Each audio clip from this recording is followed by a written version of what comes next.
I want to welcome you to our shared conversation. Sarah, I guess you can start recording if you want. Yep, we're going. Okay, good. Want to welcome you to our NAMTech. We have our shared conversation on next generation print shops. I don't know how many ESAs do things with print shops, but I know a lot of them are doing a lot of things with graphical design and of course with the whole digital conversion and so forth. There's obviously a lot of the skills and so forth and the tools that we're using in our print areas that are also being moved over into the web. We have three panelists. We have Otis Pierce from Nebraska. We have Tara Johansson from Iowa. And somewhere celebrating the Iowa win over Michigan, we have Dave Johnson, who should be joining us here shortly. I just want to make sure, can everybody hear me okay? Mm-hmm. Good, okay, great. So I want to tell you about my name, if you haven't met me already, is Jeff Craven. I'm the new Betty of NAMTech. Very, very honored to have very big shoes to fill. Not that Betty had big feet or anything like that, but you know, Betty was so integral to this organization, and it's really an honor for me to be able to continue to work, you know, with the members and a lot of my colleagues and many of you have actually I've looked to you for mentoring, so it's kind of neat to be able to continue to work with you, you know, moving forward. And I love the shared conversations because there's so much I think that we can learn and share from each other. Just another quick plug, our Leadership Summit is in 2 weeks. It's the week after Thanksgiving. It starts that Tuesday and Wednesday, the 29th and 30th. It'll be held at the Savannah Westin in Savannah, Georgia. We have some great presenters lined up this year. The focus of our Leadership Summit is called Blended on My Mind. Kind of a spin because we're in the state of Georgia, but more importantly, this year's focus is really on blended and personalized learning, which is, I know, is an initiative that is happening all across the country. I know it was something that we were working with in our ESA before I had retired as well. So, you know, we have some dynamite speakers from Harvard University that'll be presenting, Marcia Kish, as well as Dr. Ryan Cohn from Wisconsin as well. And you know, there'll be a blend of keynotes. Some of the keynotes will be doing breakout sessions. We'll have a couple sessions reserved for open spaces for topics that you may want to talk about with your colleagues. And then we also knew this year we're going to have what's called Ignite sessions. We'll have actually 8 Ignite sessions where people talk. So really excited about that. And hopefully, you know, if you're able to join us, you know, we would love to have you there in Savannah. It's still plenty of time to register. Just send me a message. If you just go to namtech.org, you can find my contact information. So with that, let's go ahead and let's talk about the next generation print shops. And with that, I'm going to turn it over here to Otis and let him introduce himself and get the conversation started. Thanks, Jeff. As Jeff said, I'm Otis Pierce. I am at ESU 7 in Columbus, Nebraska, kind of up in northeast Nebraska. My official job title is Professional Development Coordinator in charge of technology integration. But I also am our production department coordinator as well. I like to say I have a jack of all trades, king of nothing with what all I do. But with this, you know, the ESU 7 production department, we serve 19 public schools in a 7-county area around Columbus. And this last fiscal year, we just did under 13 million copies. That is color and black and white copies together for our schools. We had just under 85,000 Ellison cutouts and just over 46,000 feet of lamination that went through our production department this last year. And I have 4 and a little staff members because the little 4 full-time staff members back in our production department. We do these printing for not only our public schools, but our non-public schools, some nonprofits in the area, and even some schools that are close to us that aren't part of our service agency. Some of those out of service area and some of those nonprofits get a little bit of an upcharge on our fees, and we do not even come close to recouping all that we could. We are great savings for the school districts on copy fees. Our biggest user of our services is Columbus Public Schools, which kind of floats between a Class A and a Class B. Hi, everyone. Sorry I'm late. Hi, Okay. Dick. You got everyone here?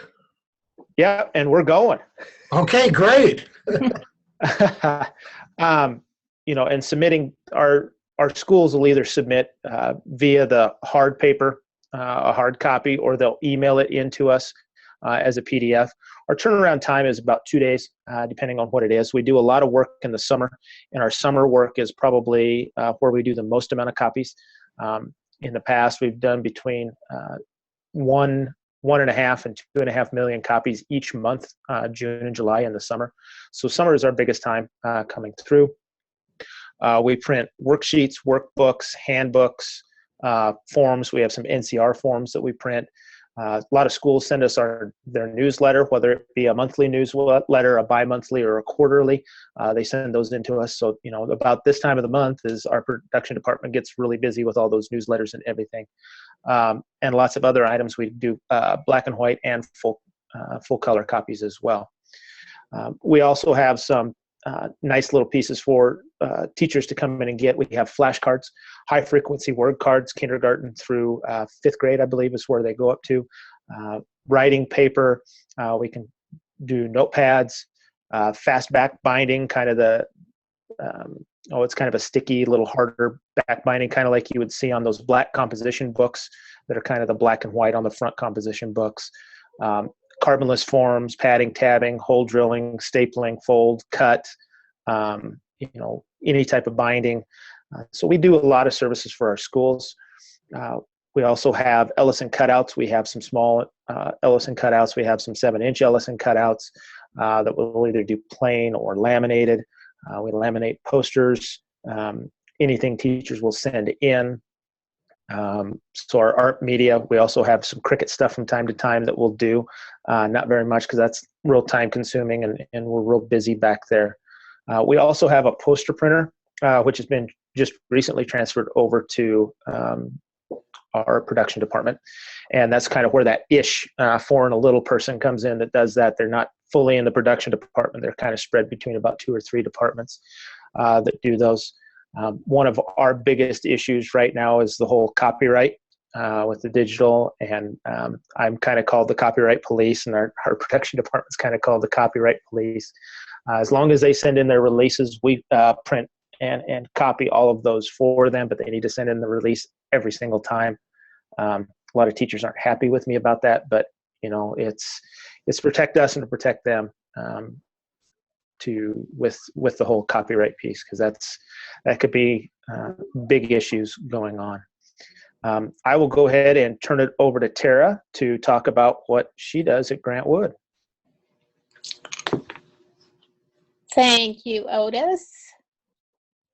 I'm Tara Johansson, and I supervise the printing, graphics, and co-supervise the mailroom, or co-supervise the media center, and I have the mailroom and route area with the van delivery also. So I'm going to share some information here.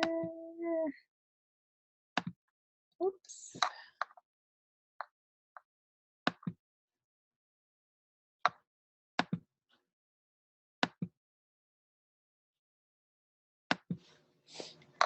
So can everybody see the screen that I have?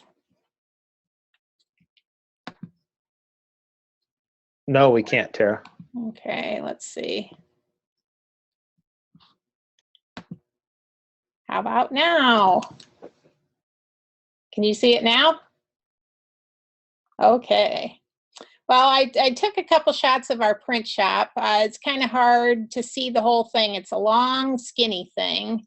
So this is from one corner And this is from the opposite corner, so it looks the same pretty much all around. We've got all of our equipment set up in the middle, and our workstations for that we send print jobs, the queues that we send from, and the bindery equipment and that kind of stuff is all around the outside of the shop. And as you see, we do still have an offset press too that we use for letterheads and envelopes and things like that, but most everything else goes on our digital equipment. And we serve 32 public school districts and 24 approved non-public K-12. We also serve other nonprofit agencies or tax-supported agencies that are school-related or government-related. We do some work for the county. We've done some work for the city. And we do things for like Boy Scouts, Girl Scouts, those kinds of groups also. We offer our services to them. And the services we offer are graphic design. We do, of course, print design. We're getting into digital design. People want to be able to email pieces like for our PD group, they'll attach the electronic description of the PD that people can open or incorporate in some of the email pieces that they use to distribute emails to groups. We also do pieces for our website, do some of the website design. We're putting together pages especially for our group for creative services. And we do some video shorts. We do some how-to videos. We have a video on our site for the lamination to change the rolls of film. We send laminators out from time to time and people don't remember how to change the film, so we put a video up so that they can go to our website and click on that video and easily see how to do that change or to make a button, things like that. And then wide format printing. We have 2 aqueous printers right now, 44-inch, both of them. They print basically the same kinds of materials, posters, banners. They're photo quality. So that's probably been our biggest growth market is the large format.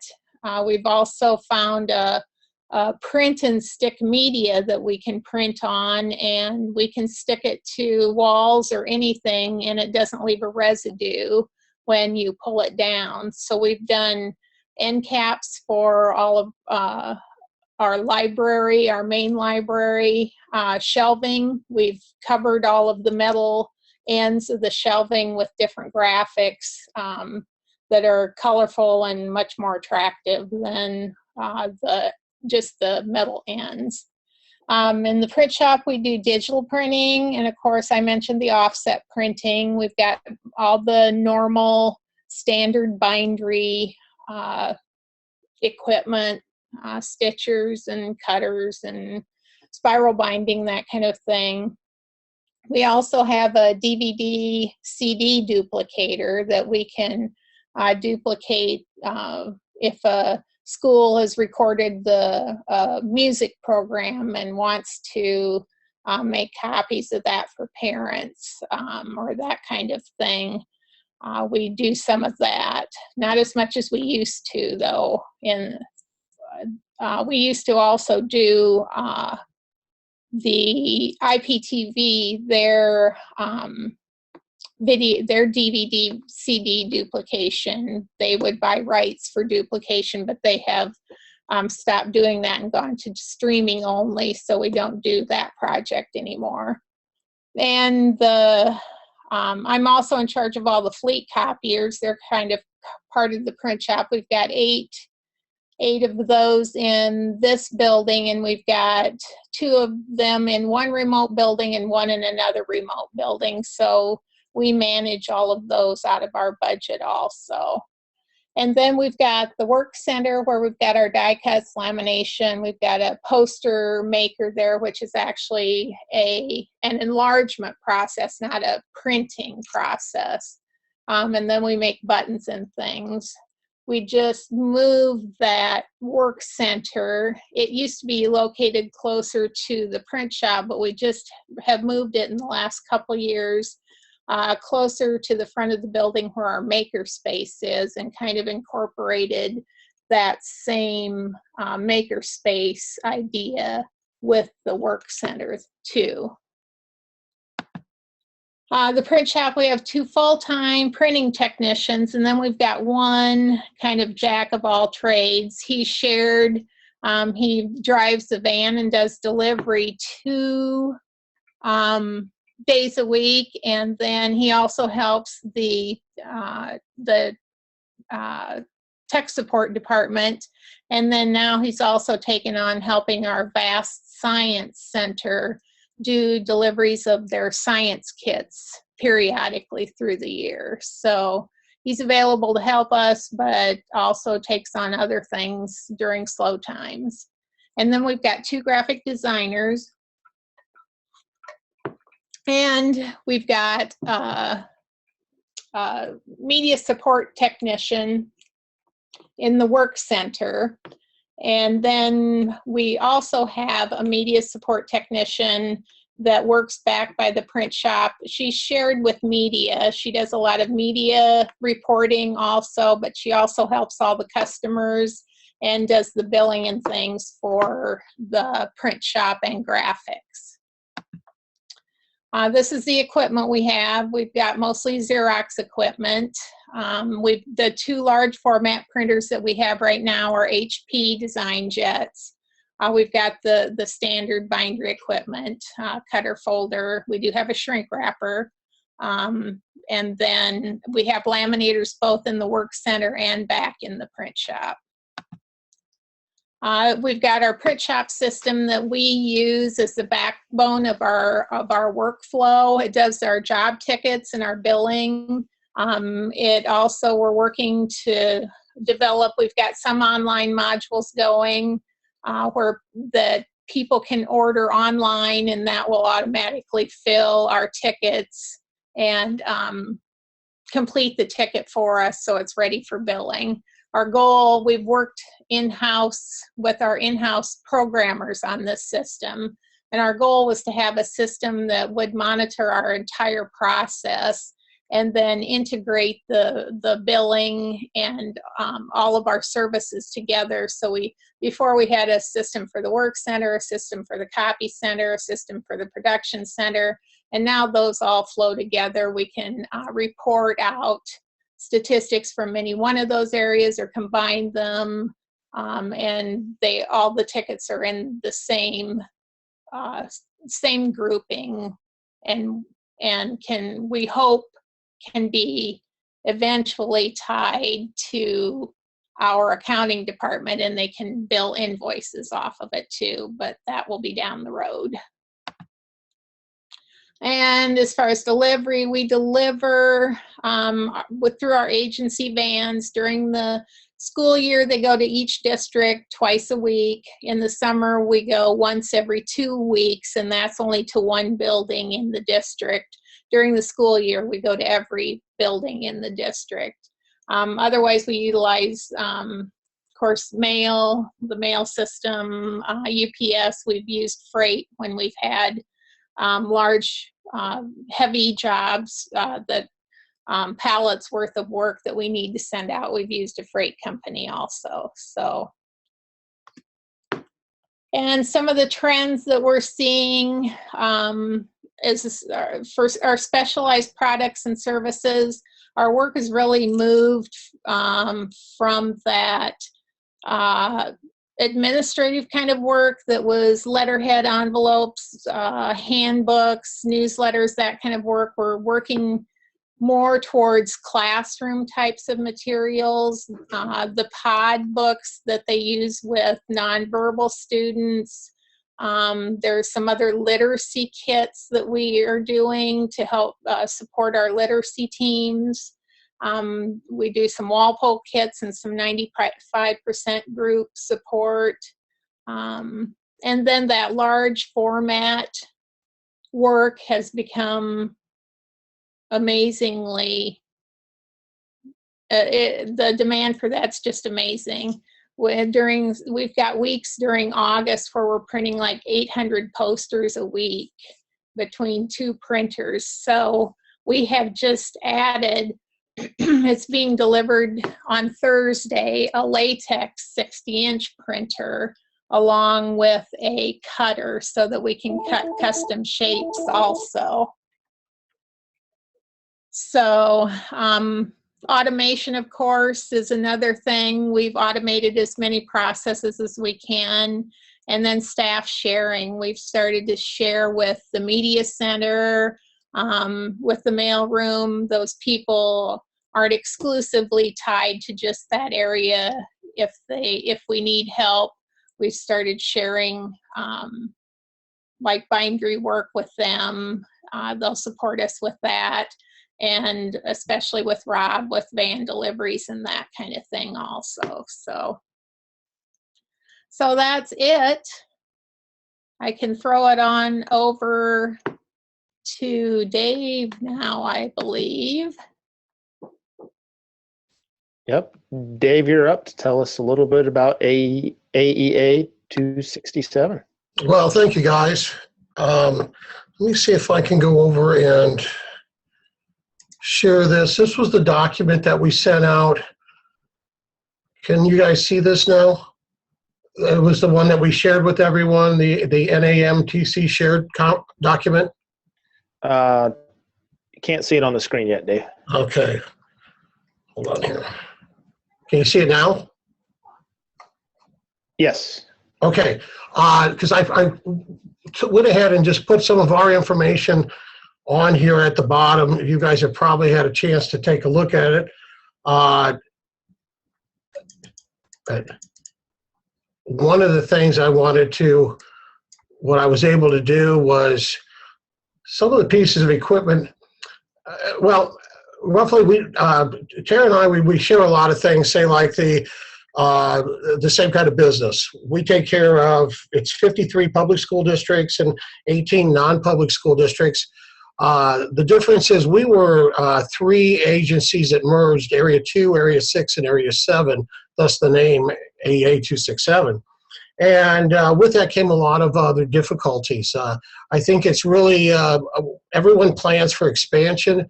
No one ever plans for retraction of how do you downsize. We've even gone further with that we have within the agency, we at one time had 3 different print shops in 3 different cities, and we've now reduced it to 2, and we're possibly even looking at reducing it more with our move to the new building.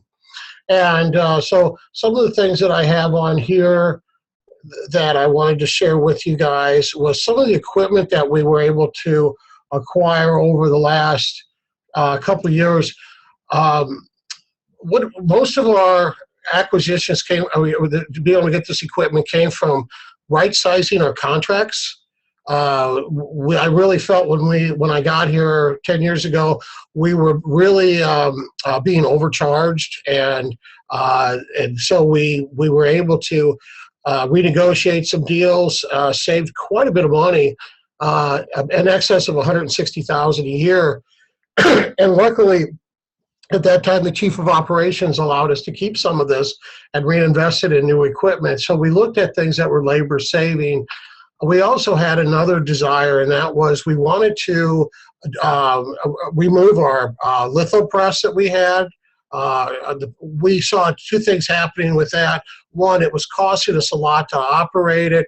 2, getting parts, getting film, things like that, really were making it very difficult just to do jobs. And so when we looked at the overall of what was available out there, do we go to a plate maker? Okay, we're good for 10 years and we're back at the same problem. We opted to go ahead and go with the Zante Impressa. And with that, this gave us a few real interesting things. 1, we were able to do very small runs of envelopes in a very quick turnaround. we were able to also use variable data on it to address these envelopes. So that brought us into a whole new market. We've only done a handful of jobs for this because I kind of feel that, well, most of our customers, they want large mailings. We'll take up to about 4,000. Other than that, I try to redirect them to a company that actually specializes in this. One, they can give them, they can pre-sort their stuff and actually get them additional discounts that they would need.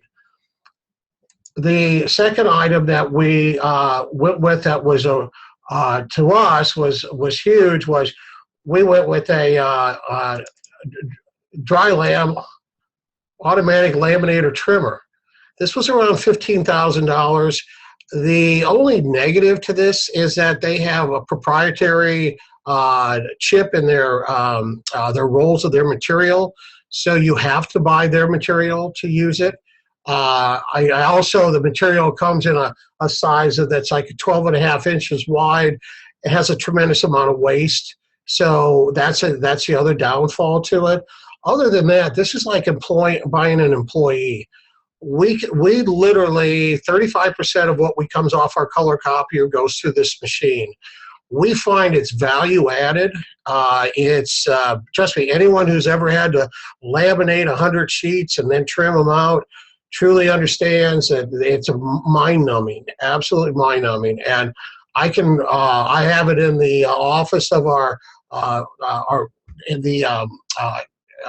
office, our print manager, and what she does is that she just loads it up, and as she's doing her regular, entering jobs into the system, she can hear it, and if it, reload it when needed, and it's really working out for us. There's really, we really find that when this thing goes down, we're scrambling to get, and luckily the company is actually out of Lenexa, Kansas, which is part of Kansas City. They're really great about helping you over the phone, or they'll go ahead and make send you parts and usually get you taken care of. I would strongly urge, if you ever went with one of these, find yourself a reputable dealer who has been actually established themselves as with a dry lam, because there are things that are going to go wrong. You will need help. I'm hearing that people are buying this on the internet and then coming back later and trying to get someone to fix it, and they're not willing to work with them on that. The other items that we had, we recently added a Duplo score cut creaser, and what this allows us to do is it's things that we used to rely on believe it or not, our press, our litho press. We had bought a device that fastened within the channel of one of the cylinders, and it allowed us to perforate or score, but you were only able to do one line. So if it needed 2 scores, it had to go through twice. This will allow us to score, perforate, trim. It has a lot of nice options, very user-friendly. One of the big advantages to this is that we can now program in settings. The graphic artists kind of lead the way, and they've set up templates, and we know where everything has to be positioned, and we can be taking jobs and move them a lot faster. Even though we paid, I think, close to $24,000 for it, things like when let's just say you have a lot of coverage on a heavy cover stock and you try to fold it, it usually cracks. We're able to control that with this. It even has the ability to even a deeper score or a lighter score, having control over that. It's a very useful tool. There are days I'm just amazed at how fast we can turn stuff with things like this. Other than that, the majority of our things that, I take those back. There's one more here that we use the Perfect Binder a lot. Not only do we do books for people, but we also use this for pads. There's nothing better than to run this pad through, it comes off dry, and we're ready to start chopping. And we've done a lot of work with schools that oh, maybe they want tickets. And before they used to ask for the tickets be stapled in groups of 10. We now will go ahead and pad them in groups of 10 for them, and they're quite happy with that. It stays together. It's a good glue. But yeah, we put a lot of work through this machine every week. And in fact, I don't think there's many days that go by that's not on. Roughly, the list of what we have is on here. I just kind of wanted to share some of the things that we've been doing that would probably, it saves us time. We're in a real delicate situation now where we're not replacing people. So if we have people resigning and retiring, we're going to have to try to figure out for what we can do with the staff we have. So when we look at buying equipment that is labor saving, or it's just as good as having an employee like the laminator trimmer, we find that the board is very receptive to doing things like that. And like I said, we're able to provide some unique products to our customers that way also. One of the things as we get down towards the bottom that I wanted to share up that, so we are right now in the process of, we have a digital storefront as our online ordering system. And we also have a homegrown order system that's just through the email. And we're self-hosting the digital storefront, and we're contemplating the process of going back to the cloud. What does that mean? When we first started this 6 years ago, the IT guy says, oh, we could save all you this money if we just keep it here. And then all of a sudden there was these upgrades, and these upgrades required you to go ahead and maybe change from 32-bit to 64-bit. This was more than that they were having to reconfigure the server at what it got down to. So we're now looking at going back to the cloud with this, and hopefully that's going to be something that's going to help solidify things. We've also been looking at other products out there, like what Tara and her staff have developed. They put together an amazing tool with their online ordering, and it rivals the digital storefront even.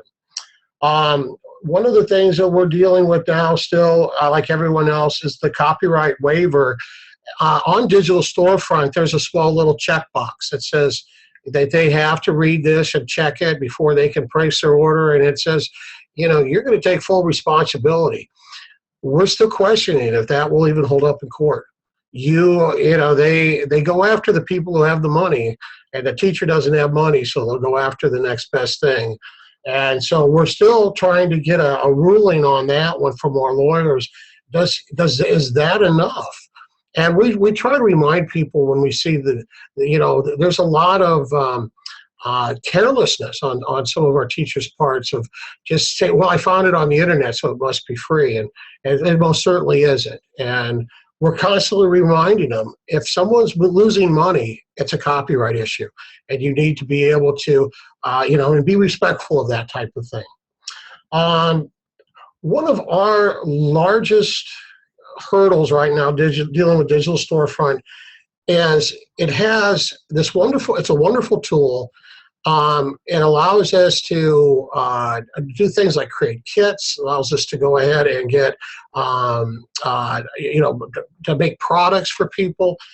It has a very bad back end that supposedly you can link it to your to your payroll and to your business office, but you have to use something like Crystal Report. Well, if anyone who's ever used Crystal Report knows, it's Excel on steroids. Most people in the business office don't even want to deal with it that way. And this has been our big Achilles heel of being able to get a more fluent workflow through here, is that we still have a problem with the chargebacks. We're having to take staff who entered the jobs into a third-party software, and then from that we can create our billing. And we're still hoping that as we go forward in the future, something will, hopefully take place on that. Let's see, some of the things I had on here. One of the things that we have created here that was really helped us. Now, remember, we're in a unique situation. At one time, we had 3 and 4 people entering jobs into the system. And how could you get them to enter? It would be the exact same job. The same book was ordered. And sometimes people would enter it in differently. And so we came up with a thing called template pricing. We actually created a spreadsheet, and we ended up with that. You could, it gave the title of the job, it gave the number of pages, the number of impressions. This helps speed up the process and improve our accuracy. I don't know if you guys would ever have that, but we have jobs that we do for a company called Missick, and they do, they have every grade. And they have it in math, they have it in English, and so with that, there's a lot of books there that all look very similar, and there are a few pages different. Well, we only charge what we have to, and we don't round it up or anything. So this is necessary to to go ahead and try to be as accurate as possible. And we're finding that the template pricing really did help us quite a bit. Solidify some of our problems that we were having with that. Other than that, I do have a list of other things that we've done, and if there's any questions, anyone got any questions, or I could answer for you? Well, I kind of have one for the panel, and I'll let Tara or Dave answer first, and then I can talk from the ESU 7 side. In the past few years with your production numbers, what have you seen with your production numbers dealing with number of copies out to schools, with schools implementing one-to-one? Have your copies stayed the same? Have they gone up? Have they gone down? Well, in our situation, Tolly took our biggest hit ever. We stayed flat for probably 5 years. This last year, we were about 1 million impressions down. That stemmed from one of our largest customers. They had decided, they made a deal with a company called Marco, and Marco said, look, we'll put a printer in every room and we'll take care of it, and then you buy it from us. And they were saying they could get it to them for at about 2 cents a copy for 8.5 by 11. Well, all of us have done the math. When it gets down to a LaserJet printer producing a copy, I don't think you can really get to 2 cents. You're in the area of about 3.5, 4, and but they sold them on that concept. The teachers liked the idea that they had immediate needs right in their classroom, and and that's where that 1 million copies went. They found out shortly, within 6-7 months, that it wasn't paying off for them. But they're kind of locked in right now. The other thing this company did was, if that machine broke, they would replace it. They wouldn't replace it with a new one. They would replace it with a refurbished one. And so it looks very enticing to customers or school districts. It's just that it doesn't always fit the need of what they're, this was a larger district. They could absorb problems like that. I don't know if our smaller ones really could. Tara, how's your numbers looking? Well, over the last 20 years, they've trended down, of course. The last few years, we bounce between 5 and 8 million impressions a year. It depends. We have had a couple big projects that we've worked on 2 years ago and 3 years ago, I guess it was. And a lot of our stuff too is graphic design work. We're doing a lot of electronic design that is put out electronically through email or on the web and that kind of thing too. So not everything that the designers work on is necessarily printed. So I know over the past couple of years, we've seen a downward trend. We saw a dip about 4 years ago, but then it came back up, and then it's been slowly going down, roughly between 1.5 and 2 million copies a year. Like Dave said, we lost kind of a big one this last summer. They were doing a lot in-house, kind of making them do it in-house with their own copiers. So that could come back to us at some time, because 16 of the 19 public districts that we serve are one-to-one. So that has had a big hit, as well as they're trying to go to less paper. I know you can never get paper less, but you can always get to less paper with those. But I think our biggest one, as I said earlier, is Columbus Public, and they do about 5 to 6 million copies. So they're half of our total copies is one district in town, and they run a route with their own person. We don't do any delivery. Well, I can't say that. If I'm going to a school and there's something back there, I'll take it out to the school. But then mostly they have people that come and pick them up themselves. Are there any questions from our viewers? If they have a question, they can go ahead and ask that, or Jeff or Tara or Dave, you guys have a question for the group? Yeah, I do. How's the number of color copies? We're seeing quite an increase in that. It's interesting, but the school budgets are getting tighter and tighter. We're producing more color work than ever before. I think ours are about level, maybe going up. I think ours just fluctuate depending on what it is. And so ours just kind of fluctuates. We're right about, I think we did about 300,000 color copies last year. Yeah, that's probably about what we did. When we first got the color copier, we struggled to do 500 a month. And now we easily do 23 to 25,000 a month, and sometimes 30 or 35. It just depends on what we're working on, but definitely trending up. One question I have for the group, there's been a big movement, I know, again, related to when I was at my ESA, where companies are coming in, whether it's a Xerox, another company coming in and looking at doing enterprise printer management, managing all your printers, the costs and those kinds of things. Are you guys seeing that kind of thing as well in your region? And how does that impact, your print shops or how your operations? Well, in our situation, I've witnessed two of them. The first one was one of our AEAs out of Johnston, which is Des Moines, and that didn't really go over with the first, which was Xerox, did not really go over very well. Now, of course, the second group that came in, let's see, Laser Resources, I think is the name.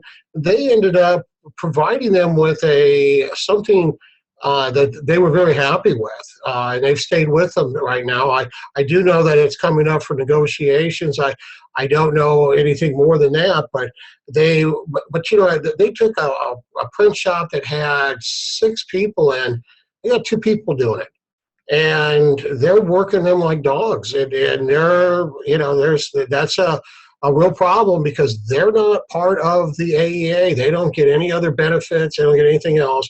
And they feel kind of as like the stepchild, that they're not part of the family. And something about with education, that's the real joy of this job, is that you can go out and help somebody, and you walk home and you feel good about it, and I really feel that's something that. Now the second one that had happened with here at Hawkeye Community College in Waterloo. Once again, the very first company that took it over did not do that good of a job. The second one that did, maybe they learned more from it. They were a little more wiser about the gotchas and the contracts, but they were able to turn that into, and it met their needs on that. Right. Yeah, I know it's one of those things. I know we were reluctant in our ESA. Again, now we don't have a print shop per se. We obviously have a lot of printers, throughout the organization. We have a small copier service, or a duplicating area that does do some of our, I guess you would say, more of our duplicating or printing, so to speak. But the thing is, of course, they wanted to come in and they wanted to manage all that. And of course, they want to sell you the toner, all the parts, the service, and so forth, for a fee or whatever per copy, and so forth. And we just, I won't say it was a bad experience, but it certainly wasn't as good as what it could have been. I haven't seen a whole lot with that. I know schools are always looking to save money, so I know we have some schools that are looking to see if they can do it on their own, and have been asking numbers from us. I know a majority of ours comes out of our levy fund, levied monies, even though we do charge some stuff out, but it's not enough to cover our entire budget. And we would not be cost effective if we were to charge out our entire budget. Thanks. Any other burning questions that anybody has? I don't see any coming from our viewers. Well, one of the things I'd like to ask is, I was hoping that maybe as we move forward, if someone comes up with good ideas that they could share that are cost savings, or the idea that one can make a better product. One of the things that we started doing is we make receipt books, and of course that receipt book consists of a 7.5 tag, which is coated front and back in the center, and then a coated back white sheet. And we number this at the same time we print it. I was wondering, does anyone else number as you print on your machines? Not that I know of. Okay. From ours at ESU 7. I know we're going to be getting, we have one copier that my ladies will probably be on top of as they drag it out of the building. It's our year to buy a copier. They love it. It's got about 19 million copies on it. So it's time to replace it. And my supervisor came up to me and said, what do I do? I said, wait until the company comes and talks to you. Don't go talking to them if you like it that much. Otherwise it's going to be going sometime. And who knows, this has been around 4 or 5 years. So it's going to be time for, who knows what the new one's going to have that they come with it. We do a little bit of numbering on the job, on the machine, but we don't have a lot of demand for it. So they figured out how to page number and put the numbers in the right places and get it set up so it'll just number where we want it to, but we don't so far have a lot of need for it. Well, we found this was quite a market for us in the receipt books, and that schools used to have to go through a office supply company that would provide this, and they had to order it was like 100 book minimum, and you're talking anywhere from $1,000 on up for an order. We were able to start producing those same things in smaller quantities. What was nice is that if they changed their mind, wanted to change something like an account code, we could do that. But we actually saw quite a bit of our business growing in that one area, and it made a lot of difference. No, one thing, we sent out a survey a couple of years ago, and I don't know if either of you have this, but they were wondering about kind of creating Post-it type notes with the reusable glue. We don't do it, and looking into the machines, they're a little pricey. Do either of you guys do those Post-it style notes for teachers? No, we don't. We've had We a little don't bit of either. request, but But I have directed 3 or 4 customers to the internet to a company that we found, and it was very cost effective. Yes, you and I to go out and buy that piece of equipment would really be tough, but for someone who's purchased it already and willing to give, I want to say the minimum order was only somewhere in the $24 range with the $8 shipping. So for under $32, they were able to get a couple hundred pads. And, but usually I never want to tell a customer no, but I will try to redirect them to something so we're out of the loop and they're taking the responsibility on it. Okay. Well, it looks like we're coming close to the end of our time. Would you agree with that, Jeff? Kind of getting close there. Certainly. Are there any other questions for the group? Not seeing any. We'll kind of go final thoughts. Any final thoughts, Dave? We'll start with you. Well, I want to thank everybody. This is really good stuff to be able to share ideas. I've had the privilege of working with Tara over the past few years, and we kind of both agree it's always nice to see what someone else is doing, and are they doing it different from us? You always learn from your partners. It's also nice that we're not in competition with each other. We can share information, and some of the stuff that I was showing as far as the equipment and that. Yes, in this day and age of budgets cutting and that, there seems to be, if there's any way possible, to be able to purchase equipment that will actually generate revenues. Say like our laminator trimmer. It's a value-added item, and we found that once people saw how inexpensive it was, they were all over it. Tara, final thoughts? Yeah, I think it's great to be able to share like this, get ideas from people, see what they're doing. I really think that printing and production is very important to regional centers to help schools, especially those rural ones, be able to have products that they would not have access to any other way. It would not be affordable for them. And for us to be a resource for them, a lot of people in the schools don't know a lot about printing or know what options are out there for them. And if we can be even that middleman for them to direct them someplace, and know the lingo and know how to talk to people. We fill orders through third-party vendors all the time for people for things that we can't do, but we understand what we're talking about, and the people in the schools don't necessarily know what to ask even, or what to do to get a job filled. So I think it's a really important service that we offer, and I think that I just think that there's a lot that we can learn from each other. I will echo what Tara and Dave said. It's great to learn from each other. I've only been in my position about 1.5 years now, and I learned a lot already today from Tara and Dave that I don't know half of what I need to know probably that's going on in my production department. But, I have a great staff back there that I truly and totally trust, because they've been doing it. The least senior one has been doing it 25 years.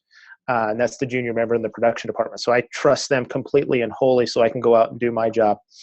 But I want to thank NAMTech for setting up this conversation that Tara, Dave, and I could have.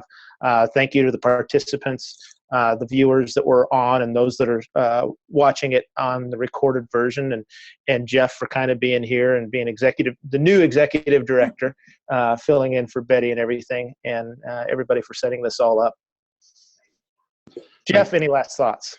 Sure. I'd just like to thank each of you. I mean, I know you're all to take time out of your busy schedules to share this. And for those may not even be aware, Otis is actually of a school district today. So, so we really appreciate, his dedication and effort.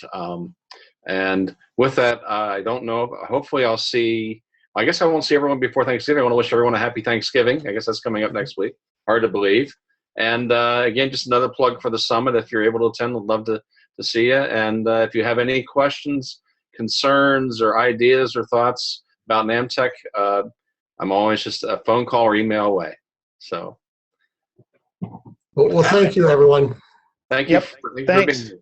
Have a great afternoon. Okay. Yep. Bye. Bye.